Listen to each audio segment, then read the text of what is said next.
I disagree. I disagree. You don't have the right to my opinion. I'm just trying to save the world, man. I don't know, maybe. It's legit. Can I finish? Can't fit. Hold on. Fine. And now, disagree to disagree. Welcome, everyone, to Disagree to Disagree. My name is Brett, and this is my friend. Oh, I'm supposed to say my own name. Okay. Jason. Yeah. I'm Jason, everybody. Okay. All right. He held out his hand. So we'll do this again. We'll graciously. back up. We'll do it again. I think that what just happened was gold, but we can back up and do it again. Please start again. Welcome, everyone. This is Disagree to Disagree. My name is Brett, and this is my friend. Jason. We're going to be getting into our next episode here. Thanks for joining with us. Don't forget, you can check us out online. We're there. We like to interact with everyone. We have a Facebook page, the D2D podcast at Facebook, Twitter, Instagram, all the same, the D2D podcast, Facebook, Twitter, Instagram. Hit us up. We're going to be posting some of our pictures that we have from our meal. We like to have typically a meal together when we do these shows. So we'll have those up there, and feel free to comment on those. And we want to also hear from you if you ever have any show ideas, and feel free to correct us, because I know I'm going to get plenty of stuff wrong. So feel free to fact check and join the conversation. So do we have a sponsor this week, Brett? We do have a sponsor this week. We are sponsored by Koozie. Only in Wisconsin do they innovate Koozie technology. That's very nice. Very nice. Great sponsor. They are. I mean, you have the king of koozies. It like locks your beverage in place. It is just its size based on the size of your beverage. Wisconsinites are very obsessed about koozies. I mean, they're like Germans, but with koozies. How does that happen? I don't know. It could have been clocks. It could have been automobiles. But it was koozies. Yeah. Yeah. The innovation continues. What are we talking about today, buddy? It's really hard to not get past to talk about the Supreme Court. I mean, that's kind of a big deal. Election impacts, the unfortunate passing of Ruth Bader Ginsburg. I mean, there's a lot going on there. And there's a lot of contention. You have the side saying hold off until the election. You have another side saying that it's our constitutional duty. You have remarks on both sides that kind of saying one thing at one time, and then now they're saying a different thing. So there's a lot of confusion out there, and I don't know if we're going to clear those muddy waters, but man, I know I have my opinion. Yeah, I don't know that it's even worth pointing out the hypocrisy of Republicans anymore. I mean, it's just it's high time that Democrats learned that they're not playing the same game. And they don't play by the same rules. Democrats are Charlie Brown running at the football, and Republicans are Lucy. And Charlie Brown is playing a good-intentioned game of, I'm going to kick the football that Lucy is holding. And Lucy is playing the game of, Charlie Brown ain't ever going to touch this football. And and I just think that it's exemplified by where we find ourselves with the Supreme Court thing. And it's just another one of those things that somebody on my side of the aisle, this is a tragedy. I can't believe that we are on the cusp of having a supermajority conservative Supreme Court. 5 of those 9 justices will have been placed by presidents who did not win the popular vote. So to say that court represents the will of the people is it's a bit of a fallacy, and we've got the contested election coming up, which Trump wants it thrown to him. We've got the ACA coming up again for the umpteenth time, but now they've got the votes. I'm sure they'll have the votes on Roe v. Wade. So many regressive things are going to happen because of this change, and it's depressing to me. That's where I'm at. I mean, where are you? Well, for me, when you mention how 5 Supreme Court justices that are going to be put in there by presidents that didn't win the popular vote, sure, I can see where you can say that, but they won the Electoral College, and that's how presidents are picked. And now we're at a point where this is the thing that bothers me with this argument, because you have statements by the Democrats saying one thing back when Merrick Garland wanted to get in, and then they're saying another thing now, and the Republicans said one thing then, and the Republicans are saying one thing now. And to me, it seems sort of ridiculous if the historical precedent that is being referred to, when you have a president that's in, and then the party that's opposite or the party that's in the same one as that sitting president, they make disparaging kind of opinions on how that's done. If they're the same, parties are the same in the Senate and president, they go forward. If the Senate is different than the president, then it usually waits then until the election year. And that's the logic that's being presented to that. But no Republican was presenting that logic in 2016. They were simply saying the next president chooses, the people should have a choice. Yeah, and now they're sitting and they're saying that it's their constitutional duty, and they're referencing Ruth Bader Ginsburg saying that the president serves 4 years, not 3 years. Yeah, and the president's saying Ruth Bader Ginsburg's dying wish didn't come from her. It came from lying Chuck Schumer or Nancy Pelosi, which is... And my feeling on this is that Trump is the president. He should get the chance to nominate the next Supreme Court justice. Obama probably should have had that chance too. But in my mind, when you look at the historical precedent set, that if the Senate and the president are the same party, it goes through if it's an election year. If they're opposing parties, they don't go through, and you let the voters then decide. And that's sort of where I sit on the fence with this right now. The thing that really upsets me is how one party says one thing, one party says another, and they always go back and forth. And why do they never not just stick to their guns and to their principles? And everyone's always going back and forth, and that really irritates the heck out of me. I don't even know if there's a solution to that, because that's just politics in general. But when it comes to the Supreme Court nomination, Trump gets his chance, gets it in. It's going to happen. And now what worries me is because they're setting this precedent and there's such pushback on the other side of the aisle, as there always is now that they're going to try to stack the courts. What kind of ramifications does that say in a constitutional republic? You almost need a constitutional amendment in order to do something like that, and that has to go to vote. You start getting into real dicey constitutional waters at this point, and everyone's just jockeying for a position to varying degrees. And there's disagreements that make sense. There are agreements that make sense for me on my side of things. And I believe he should get the Supreme Court nomination through. And I totally get why the other side, I would be upset too if it was the other side, if the Democrats were doing the same thing. I get it. But when do you start breaking out of the party system and start thinking, what does this mean in the larger frame of our country as a whole? Should we be really presenting these things in absolutes? Or are we going to constantly try to do a little bubble gum and a little tape and, kind of a corner piece, and we're kind of piecing it together every single time? Why can't we just come up with a way that it should be, that's fair and honest and will last? And there's never a discussion how to do that. It's always about complaining about what's going on currently. And if it's a problem, then let's start coming up with a solution to fix it. Well, the people in power don't want a solution to fix it. I mean, it's pure power politics right now. Mitch McConnell is way more evil than Donald Trump could ever be. And he has used Trump to stack the courts with vacancies left open that he wouldn't even entertain in the Obama years. And it's a little disingenuous. I mean, to talk about the constitutional, what the Constitution calls for, the president nominates a Supreme Court justice and the Senate takes it up. If they think they've got the votes not to vote that person in, then that's great. You have the Senate. But to not even meet with the president's nominee, and then 4 years later, less than 2 months before a hugely contentious election, they just have to get this done tomorrow? I mean, it just reeks of hypocrisy. It reeks of us having different rules than you. And it's a foregone conclusion. It's going to happen.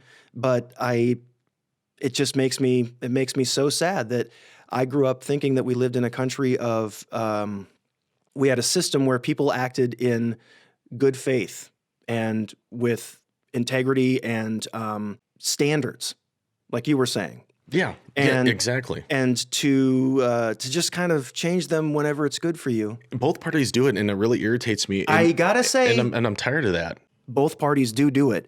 but one does it like 9 out of the 10 times it's Then done. I'm not going to sit and have a debate with you about that. I'm not going to, because that's how I feel. I honestly feel both sides do it. If you don't like hearing that, that's fine. And you want to continually blame one side over the other, you're allowed to do that, brother. It's fine to do that. But I'm not going to stop saying it if I'm having a conversation with you about that stuff, and that's part of me making my point. And I'm sorry if that irritates you and bothers you, but I respect you telling me that, and thanks for sharing. It's just it's the whataboutism that is so common with Trump and Republicans right now, where you bring up a point and they're like, yeah, but everybody. Yeah, but it's everybody. But yeah, you can point to things on the other side, but the predominance of them are on one side. If you take a time to really crunch the numbers on what's happening, and I don't know.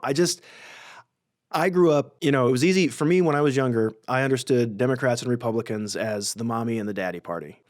The daddy was the Republicans. They were, about your finances and your defense, and Democrats were more the mommy party. They were worried about your health and your well-being, your education, things like that. And I feel like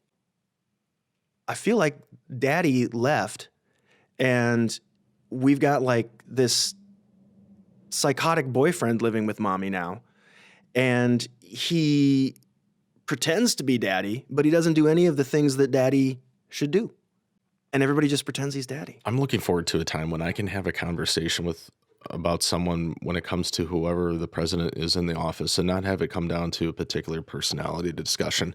And I don't know if that's ever going to not happen, but it becomes really hard, because when you bring up some of these points, I almost feel pigeonholed in order to try to justify every single thing that the person says and does. And I'm not exactly the PR or the representative for that, but I am on my side. And there's things about the president that deeply disappoint me. They really do.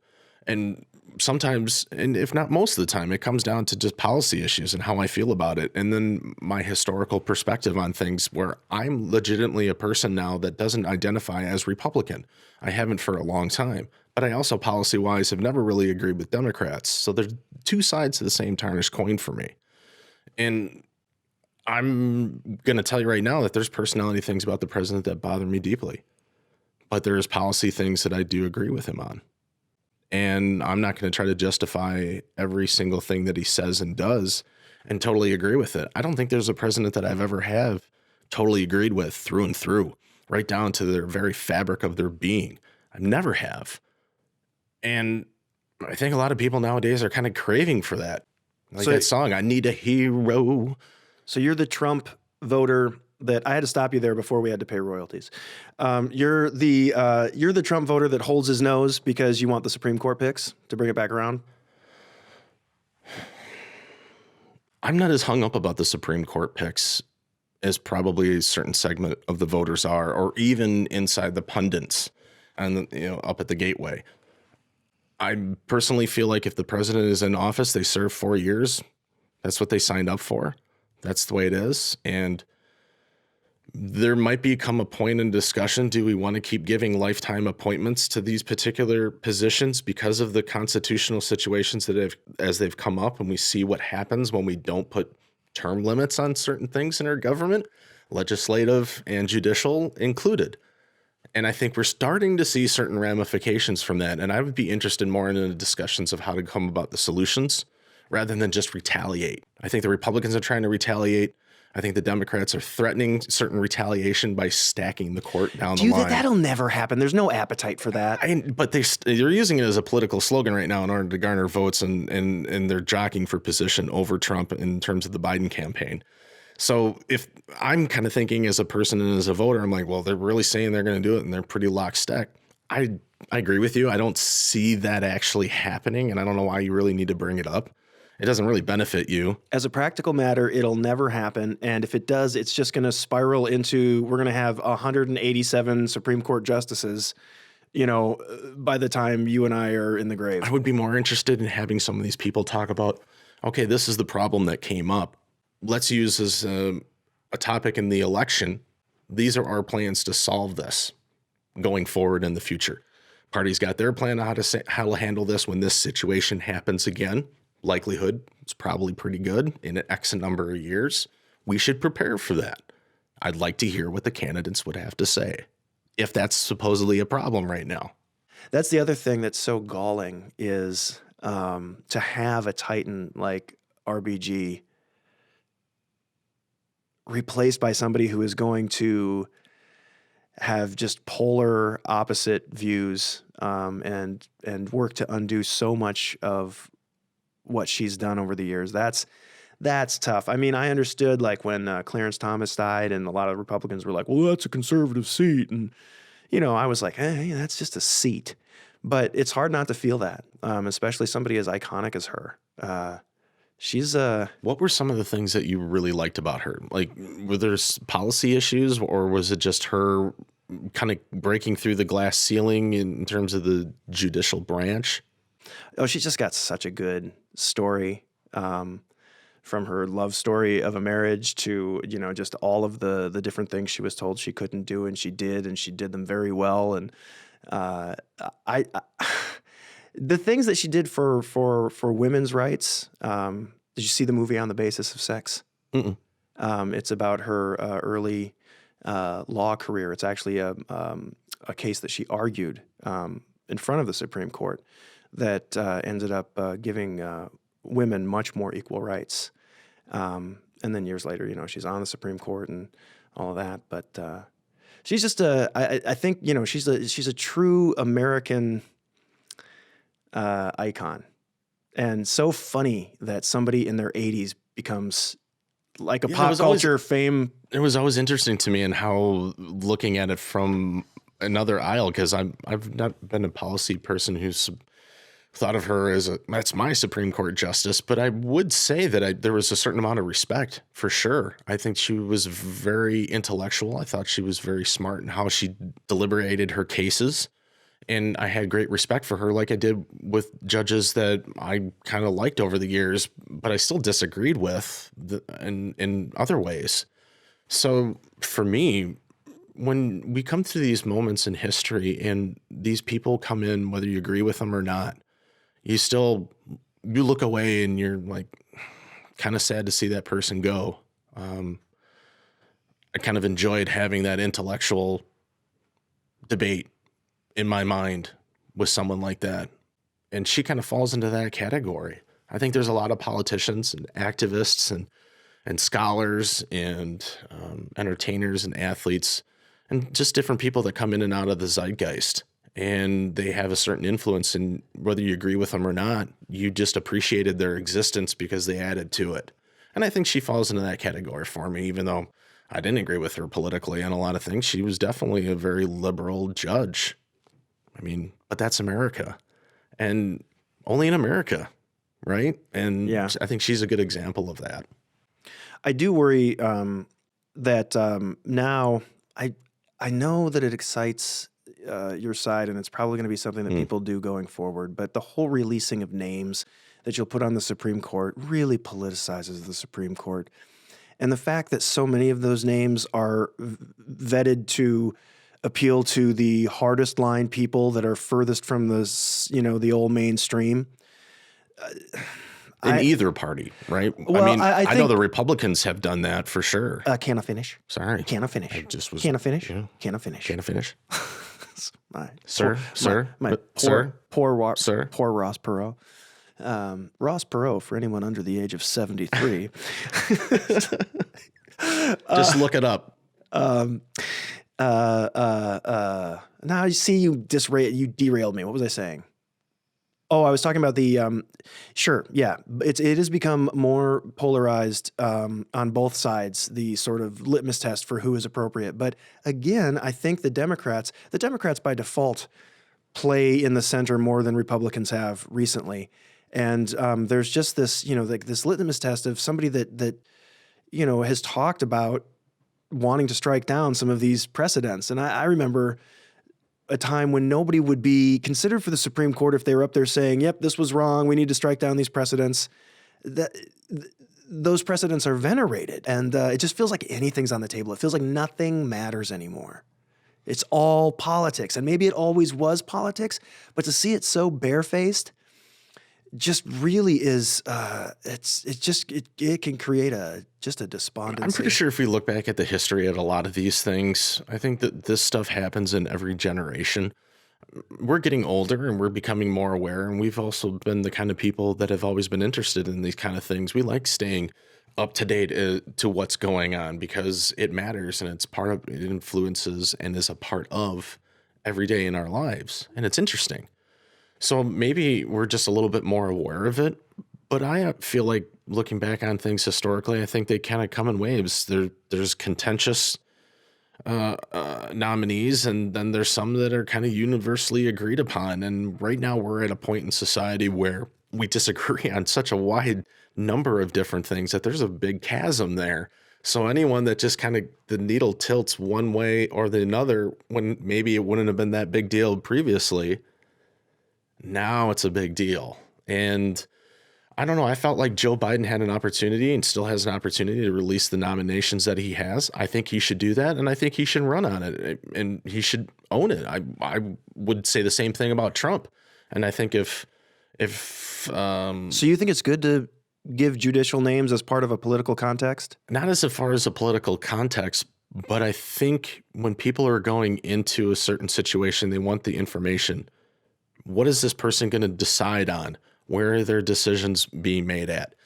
The part of the argument of having these people's names released previously and using them as a political tool, there is, yeah, I agree. There's a little bit of a fine line or a trapeze act that's there. I'll concede to that. But at the same time, I want to know who the president is looking at. I want to know where their mind's at. Because if you're an undecided voter, that's information you needed. I mean, if you're already undecided at this point, as much information as possible to influence you, to inform you, to give you an idea so you can come up with your own decision. Yeah, you all were so butthurt by John Roberts becoming somewhat of a swing vote that you're like, nope, I need to know. I need to know how you're going to vote. You tell me now or I'm not going to vote for you. So, yeah, I mean, again, like, I feel like the things that we've been talking about are, I'm so ineffectually infuriated about them that I really don't know. You know, like I feel like I've talked myself out without any resolution. It is what it is, man. In the words of our dear leader, it is what it is. Yeah, I think there's a certain time when things sort of come to a head and you've been hit from so many different angles and you never get really a chance to breathe. And I think we're at a point in society right now with so much going on that a lot of people feel like, I don't even want to talk about this stuff anymore. I'm already over it. But the problem is this isn't going to end. You have to kind of meet things head on as they're coming to you. And it's going to be a gauntlet at times. I just feel like, just like the, after the debate, I'm just like, oh, I don't want to see any more of these debates. We all know, let's just vote.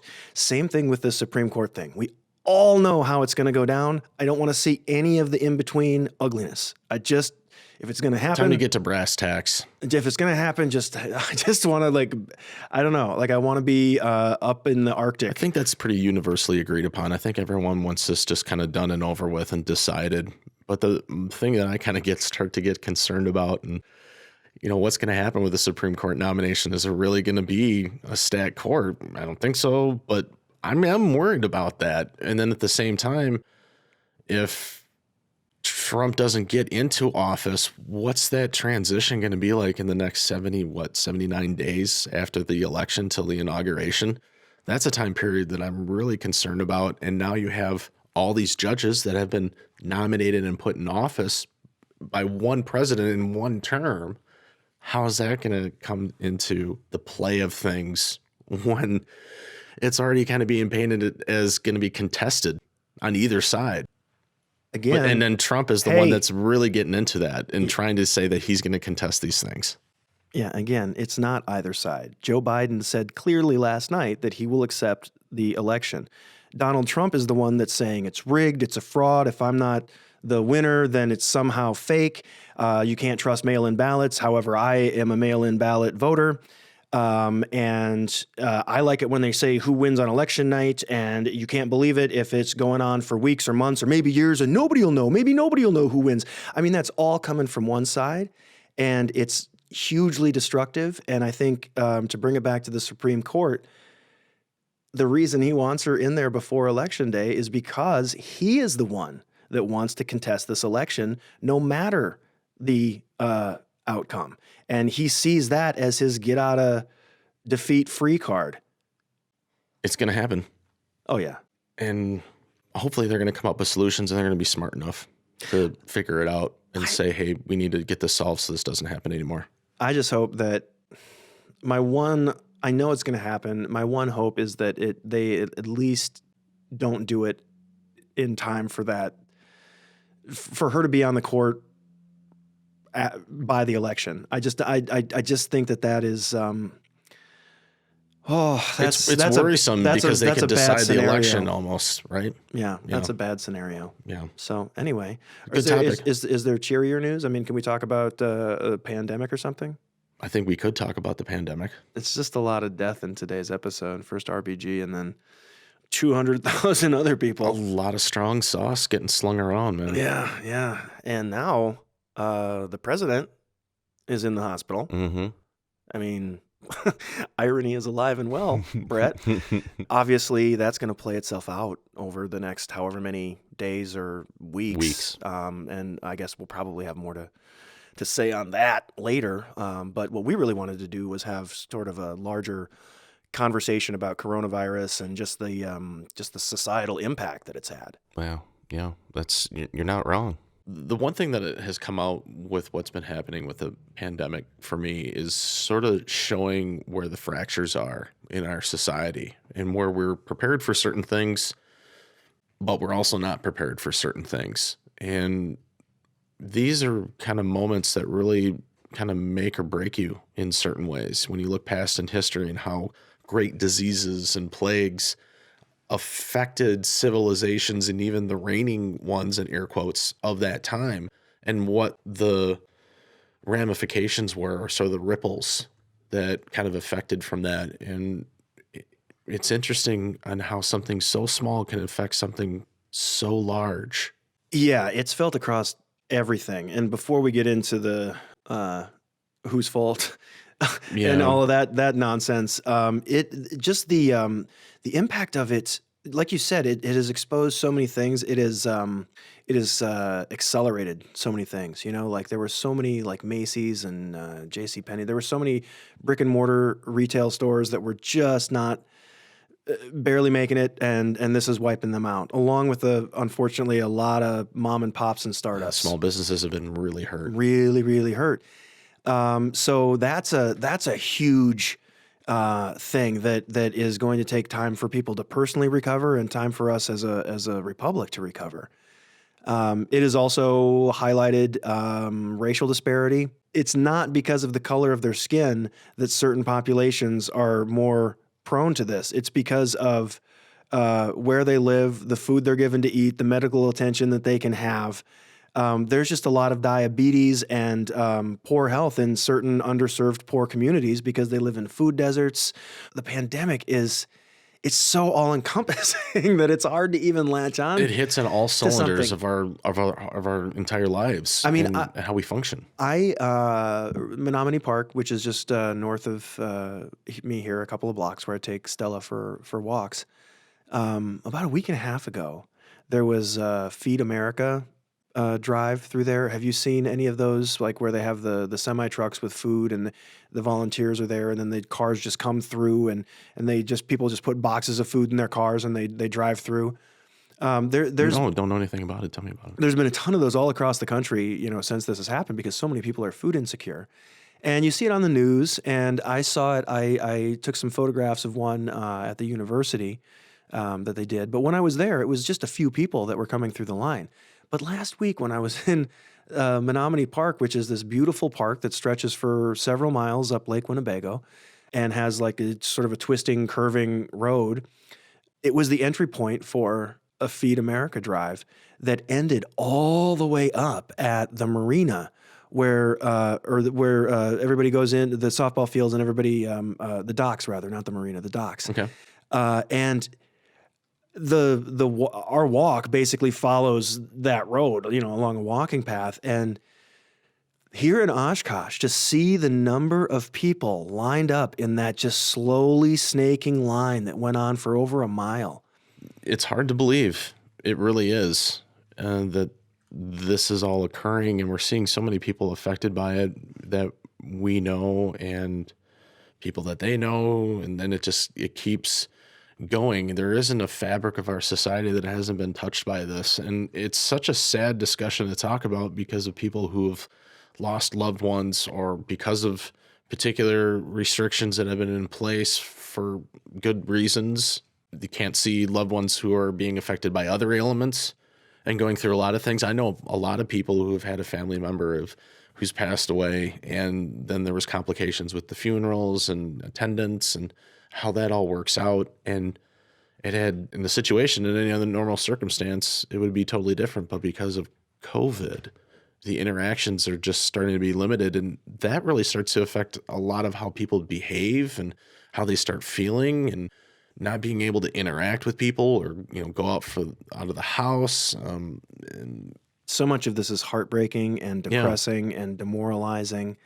When this all started, my parents were on a cruise, oh yeah, a bucket list cruise around South America. crazy A story. 30-day cruise that 19 days in, they stopped being allowed into countries, and Trump said that no boats could come back to America. So they were just indefinitely out at sea, 70 years old, on a floating petri dish. And by the end of it, they had contracted COVID. 3 people died on that boat. My parents were kept on it for, I think there was supposed to be a 28-day cruise, and I think they were on there for 37 days. Wow. And most of it was just docked and not being able to Leave the ship. leave their room, Oh, not being even able to the room. leave their Even the room. rooms. That's right. Yeah, they had them locked down. And to try and communicate with them in that situation, and knowing they were both sick, and it being so early. I mean, it was March at the time. I mean, I was going out of my mind with worry. My sister lives in Mexico. She couldn't readily get a hold of them, so I was kind of the conduit for the family. My aunts were nervous. It was stressful. And they had a mild case, and they were both fatigued for a month. They're boomers who play it down. My dad never took a sick day in all of high school, and they gave him an award for it. And he's like, if I knew they were going to call me up and give me an award, I would have taken at least one sick day. But that's kind of Dan Page, so he's not going to tell you. Not like me. I'd play it up, but but it, directly or indirectly, this has affected everybody, and it has affected the whole world. But the whole world has not had the same problems we've had with it. And why do you think that is? There certainly has been a different reaction in certain parts of the world, and it certainly has affected different parts of the world differently. And the thing that I have most difficult having this kind of discussion is because has such a real consequence to it, and people everywhere being affected by something that is so very, very real that it's difficult for me to have a conversation about, well, Trump did this right, but and if you guys were in office and this would be done, and it just I feel really weird about doing that, and I kind of am left wondering with a lot of questions now with COVID, and who do we trust, and what information is the right information, and why do we get such disparaging information from different representatives of one facility over another facility, and they're both experts that are on the panel that are talking to the president, and you have experts on the media that are saying different things, and for me, it's really difficult to just even try to get a grasp of, okay, so what's actually going on?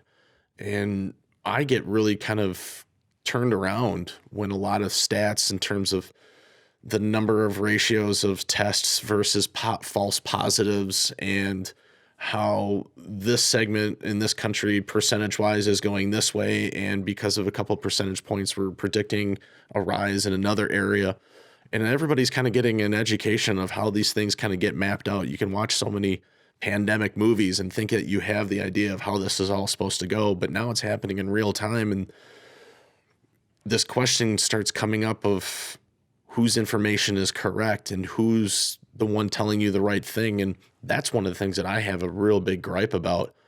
And I'm not really sure if I can even have a conversation about COVID and coherently have it when there's so much confusion about which data is to be trusted and which isn't. To be completely honest, the reason you feel that way is because the man in charge of this country is sowing all of this confusion. He views this as a personal political problem for himself, not a actual sickness that is affecting the entire nation that he needs to protect and serve. And it's just a dereliction of duty. He couldn't have stopped this. It was going to happen. But I firmly believe that with better response, we would have at least 50,000 people less dead. It didn't need to be this bad. America, we can't go anywhere but like Mexico and Jamaica right now. Like it's embarrassing that America is being shut out from going anywhere. Especially when we sort of enacted certain travel restrictions earlier than some other countries, and now it's kind of being done to us, and we're kind of being barricaded off, and it seems a little bit surreal. Well, and for good reason, because we're a festering... I think we're the hottest spot in the world right now, aren't we? We're a festering cesspool of this, and it is not helped by the man at the top who refuses to... I mean, he goes... Every night he's holding a super spreader event. And we're all just like, well, that's how that's going to be. You know, it's just another one of those things that we're writing off till the end. But this is a guy who is actively killing people by the strategy that he is employing. I remember when they were predicting 2 million people killed, and I thought that's such an crazy number, and it could be possible. And now we're sitting at 200,000 dead, and it just feels so devastating just to even have that number, that to try to debate about what policy could have done what. But it's ongoing. It's still happening, and we have no policy. That's why we have to debate it. I mean, Herman Cain is dead because he went to the Tulsa rally that Trump held. Can we say that that's exactly where he got it? Isn't it possible that he had it before he even went there? Which is a scarier prospect in and of itself, isn't it? I mean, even in my mind, as someone who's kind of been a Trump supporter, and at the moment, you know, after the debate, I'm a little bit kind of begrudgingly right now because of how I felt about it right after it happened. And he just has no empathy. It's just scary to me to think that the prospect, if he could have had it going in there, and then knowing that Herman Cain was even there, did he get it there? Did he not get it there? Did he bring it there? And that's the kind of stuff that I'm talking about. It starts raising all these questions. But that's why you shouldn't even do it, because it creates the situation where right now, public health wise, we shouldn't be doing that. And shouldn't be having campaign rallies at all, period. Not really, or they're like a very limited and mostly press event, you know, or things at a distance. But the thing that is most galling to me about Trump's response isn't any of the logistical things. It's his lack of basic human empathy. I mean, there has been so much death, so much sadness, so much people losing their jobs, so many just people affected on any number of levels. And he can't come out and say, I feel your pain. I'm sorry that this is happening. We'll get through it together. Would it even make a difference if he did do that? Yes, that's what leaders do, Brett. I know, but would it even be Can I finish? That's what leaders do. That is his sole job. That is this greatest job. And he is completely abdicated it because he does not care about anyone other than Donald Trump. He sees this as a political problem. He sees it as a hoax or something that was visited upon him. It's all about him. And it's infuriating when this many people are infected that our leader can't muster up some empathy. It's so weird because just like the debate, this pandemic, there are a lot of leaders, and even in our own country, ask Cuomo, the people who respond right to this, their numbers are sky high. Trump could be sailing to re-election right now if he had been more empathetic and proactive in his response to this. And instead, he just wants it to go away because the stock market. Sorry, I'm done now. Okay. All right. I just wanted to make sure. I mean, and we do have to do that sometimes. We have to kind of make sure that we don't do that, even though it'll happen now and then. So I know, it's okay. and I feel strongly about it, and I know that you're not on trial, but I just had to say No, my I'm piece. totally not on trial here. But here's the thing: would it even matter if you even said anything? Probably not, because everyone on the left has spent the last 3 years vilifying this guy. That the one moment he actually tries to say something, it matters now. I don't want to hear from you. I mean, he can't win either way. And I think sometimes some of Are this... you kidding? Every time he acts presidential for 30 seconds, the media is like, oh, maybe it's happened. And it's like, no. He's been given the chance so many times. So many times. He's a sociopath. The media has done this, and Trump has contributed to this, and I don't think it would matter what he said. It almost feels like the decisions he makes, no matter what he does, is going to be a mistake. And it's very difficult for me to buy that someone who's sitting there and making these decisions, and people are living and people are dying based on these decisions, to have people then say the president is literally responsible for killing people. There's nothing that he can do. I feel like that could be a decision that would be looked at as a right one. And that's what the really difficult thing is about these pandemics and diseases. You never know if you're making the right decision. How do we know that what we're hearing is even true to make informed decisions when there's just discrepancy in and of itself of the validity of the information that we're being given, or if the people that are making decisions are even in the room? Well, I think we're back to the real problem is Trump has spent his entire political career becoming someone that very few of us trust. And so there is a real deficit of trust. And then when he contradicts people that we do, by and large, trust, then people fall into factions, and it gets political. And the worst thing you can do is turn a health crisis into a political issue. And Trump just has no ability to not be political. He always has to frame it as a fight, and usually he's the victim. Do you think situations like this and the number of people that have died, that the political parties of either side should be using it as a talking point to vote or not vote for someone? Absolutely, the Democrats should, because Trump is in charge of our national response right now. And Biden is saying, listen, nobody trusts him. He's not doing a good job. I would do much better. And I think that's his main selling. It's a tough pill to swallow, to use people dying as a political point, though. It's not using people dying. It's using the person's response to that. These are the same people that said 2 million were going to die. I don't follow your line of reasoning. I'm just saying that the Democrats have every right to use Trump's poor response to this pandemic as a reason that you should elect Democrats. It has nothing to do with campaigning on the backs of dead people.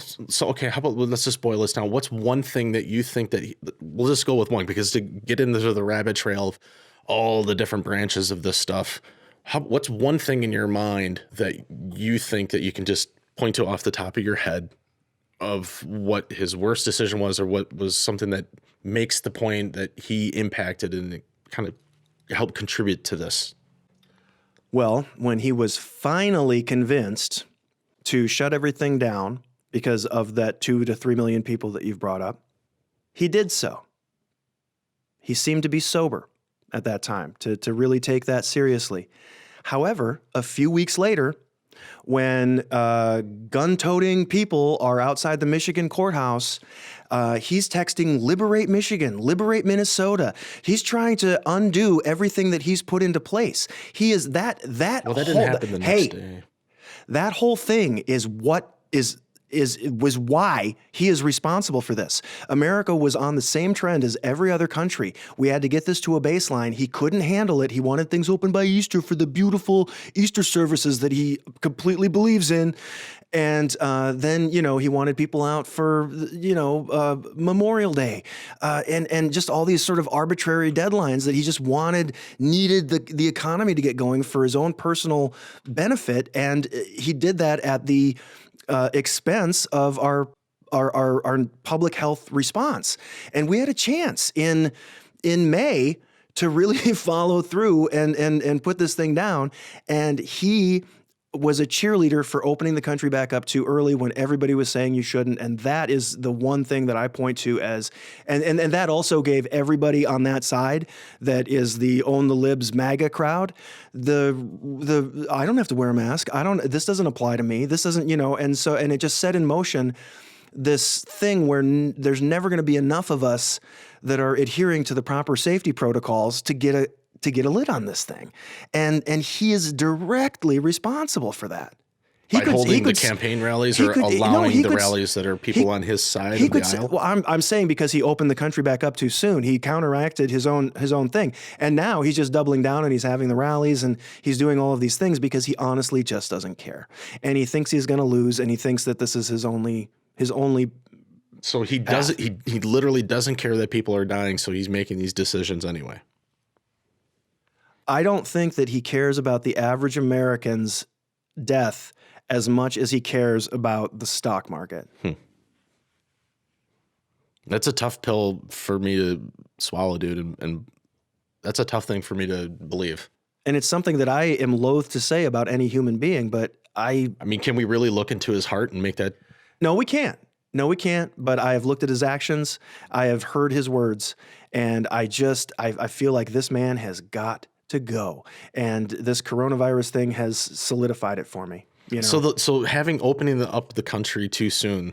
And I feel like that ends up being a discussion about the economy because there's no better way to bring a country down than doing it this way with an economy that was booming and affect every segment of society. And now the economy is getting shut down. We're considered the world superpower, according to all the pundits on TV. And so our economy is number one in the world. So then we start slowing it down. That ends up having national security implications. And then you see the small, as and I were talking about at the beginning of this, small businesses and the mom and pops, as you even said yourself, end up shutting down. And then they have that ripple effect to all the other segments of society. But the mom and pops could have survived into June or July had we done the proper mitigation. The problem now is we can't properly open because we don't have stay like that forever. I know, but we didn't stay like it long enough. We didn't flatten the curve like we all agreed to. And the problem now is we can't get fully going, even if some people are nihilistic enough to not care. We weren't patient enough is essentially what you're saying. We should have been more patient. Yeah, and the person that was the least patient of all was Donald Trump. But let me say this. I think that the economy is never going to recover fully until we have the virus under control. And because of the way the virus has been handled, I think most people now are just like, well, we got to wait for the vaccine because we're screwed. And we're in a place where even if everything was open, there's half of the segment of society that aren't going to go out and go to movies or dine out in restaurants the way that they normally would, just because they're precautious, by nature. Yeah, and so I think that confidence in being able to go out and not jeopardize your health is the thing that the economy really needs. And trying to rush the economy back open because we all want that. Of course, we all want that. Was counterproductive to getting to where we all want to be, is what I think. Yeah, and that's the problem with these plagues, dude. Epidemics, pandemics, whatever you want to call it, whatever the correct term is. I'm not a doctor, so I just want to make sure that's clear. I mean, not that you could think that I was a doctor based on my rhetoric and how I sound like a bumbling idiot right now and having these discussions. And every part of our society and life going forward is going to be implicated in this because policies, regulations, things going forward, all these sort of milestones in our country's history whether negative or positive, they sort of create this mile marker, and everything after this mile marker are decisions kind of based on all the past experiences we had in our society's memory. And this is going to be one of them. And it's going to be really hard for people just to go back out to, like you said, a movie and a bar. And I mean, of course, in Wisconsin, they'll go to a bar no matter what. That's why it's raging here. I'm a Wisconsinite, but yeah, like stay home. But everything from now on is going to be completely impacted by that. And I don't know what it's going to take to try to build in confidence in people. It's hard to tell what it'll take for them to finally go back to what we thought is the normal before it became the end of the world as we know it. And I'm interested to see if Trump or Biden becomes president. Does everything just clap magically, everything goes away, and all of a sudden we start seeing improvements by the new year or not long into Valentine's Day? Hold on, are you getting into the pandemic thing here? Or? No, well, I mean, just because of how diseases and plagues and biological weapons, and I mean, diseases have been used as a way of doing things to society and civilizations for, millennia upon a millennia. I mean, we can go back to Genghis Khan, who even used certain things to try to bring down civilizations and other societies and use it as a tool. That's always been there. So sure, from a historical perspective, but I'm just talking about from the mere fact of everything in our society is rippled affected by this. And what are the decisions that are going to be made going forward to actually get back to that kind of quote unquote normal, and to have sort of things be plateaued or brought down to finally it's gone away and it becomes the flu that we remembered, the 2-year flu, we could call it, and I don't know what the policies or decisions that can be done no matter who's in office, because it's a disease and it doesn't care what we think. It's going to do what it wants. And when a particular disease like this is mutated already so many times, it's only going to keep mutating unless something happens either by nature or by ingenuity. I feel like these markers that you talk about, like we're this historical time we're living through. The 20th century was the American century, but in the 21st century, America's markers have been 9/11. They've been the Great Recession. They've been this coronavirus pandemic. I mean, it just it doesn't feel like a lot of wins. It doesn't, does it? In the last 20 years or so. And these are challenges that us as a country, in order to continue and to prosper as a civilization in and of ourselves and itself, we have to find ways to adapt and overcome these. And the only way that's done that is together. And I'm hoping that after this election, regardless of outcome, that can happen. Because if Trump gets back into office, he's going to be gone in 4 years. All right. If Biden gets into office, he's going to be gone in 4 years. It's a clean. He could be gone in 4 years. That's definitely true. But it's also an opportunity, I would think, for a clean slate, because we're kind of past certain points now. Let's get on with this and let's get down to business, regardless of what happens. Are you saying I got to wait 4 more years for a clean slate? Buddy, my slate is so full. I just gotta clean this thing off. I'm hoping that whatever happens after the election, we can start just doing that and clean the slate and just do the work and go forward as a society and start confronting all these things and start to come up with solutions that we've complained about as a society for generations and generations. And buck always keeps getting passed to the next generation, keeps getting passed to the next generation. And sooner or later, why can't we just be smart enough and just say, hey, let's start coming up with solutions now and let's put a timeline on it. Let's not have this be a discussion. Well, we're not going to get it done. Let's wait until the next election cycle and then we'll talk about it then. No, do something, because then you'll make a statement and then you can prove all the doubters. You can prove all the disbelievers were wrong, and you can actually show that you were right to try to come up with these solutions and you did something about it. But I'm afraid that no matter who's in office or who's in party, they're just going to bicker and they're just going to jockey for position, because it all comes down to who's in control and who has the power. Well, I love your optimism, buddy. Yeah, I know, right? That's one of the things I do love about you, and it's true. Like we've sat here and we've talked, and this is this has been a pretty raw couple of days as far as like politics and stuff goes. Yeah, the past week alone. Yeah, and so you and I are sitting here having some pretty, like we're not agreeing a lot, Right. but that is the thing that needs to happen is people need to respect people they disagree with. Yeah. And we're learning and we're growing. I mean, just as not only as individuals, but here on the show as well. We're learning how to get better at talking about these things. And we're I learning remember all the way back in episode 1. Remember how we used to just do this then? Now how stupid it here was? in episode 2, we've got it all figured out. Look how far we've come. It's old hat. And that's why, we'll work on getting better and how we present things and how we talk about things. And we hope the discussions we have are somehow coherent and make right, people think and talk. You got to stop post gaming the show every show. This is a conversation for All me right, and we'll you edit after this the part. fact. All right, we'll edit this part out. But we're gonna get better at this, and it's gonna be our own process. It's gonna be a process for us to learn how to get better. I'm as good as I can be. I won't get any better. I hope This that's is as good as it gets. I hope that's okay with everyone. But I do think it's important that we have conversations like this.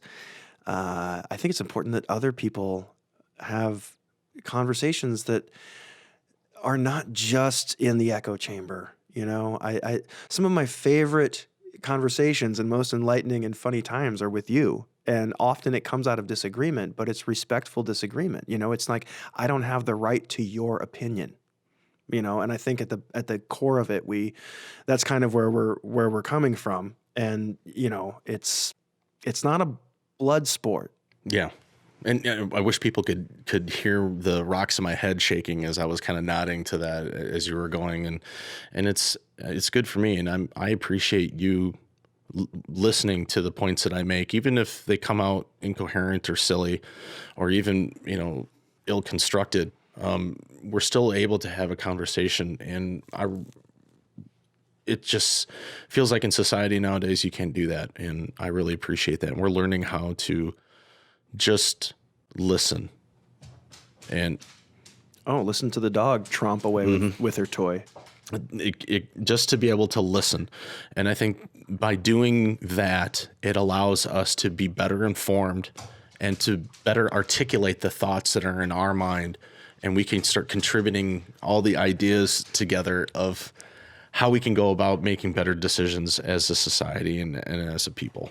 I feel like you were like Joe Biden trying to get through Trump interrupting you there when really felt like it. Stella was tromping around playing hard. with her toy while you were trying to get I through. really was irritated with that. Your very eloquent point, but you just plowed on, man. You did a great job. Great job, Brett. Good job. It was great talking with you tonight, Jason. Really liked it.